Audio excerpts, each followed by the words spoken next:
សាលាចេញពីសាលាអូយបាញ់ទៀតហើយ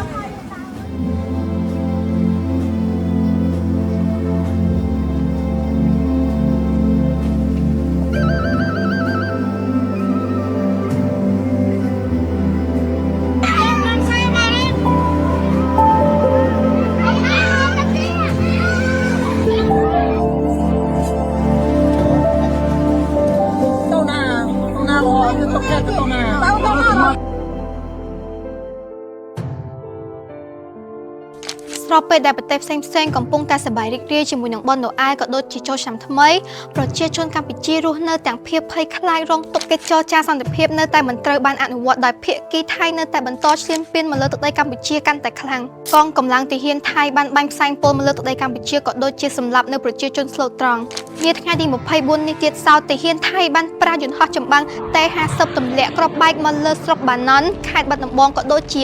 ស្រុកស្រីស្នំខេត្តសៀមរាបបណ្ដាឲ្យមានភាពវឹកវរនិងចលាចលជាខ្លាំងប្រជាជនខ្មែរជាច្រើនបានរងរបួសមានអ្នកខ្លះទៀតដល់ថ្នាក់បាត់បង់ជីវិតខណៈពេលនេះអ្វីដែលបងប្អូនទាំងអស់គ្នាអាចធ្វើបានគឺត្រូវតែជឿជាក់ទៅលើកងកម្លាំងយោធារបស់ប្រទេសកម្ពុជាក៏ដូចជារដ្ឋាភិបាលរបស់ប្រទេសកម្ពុជា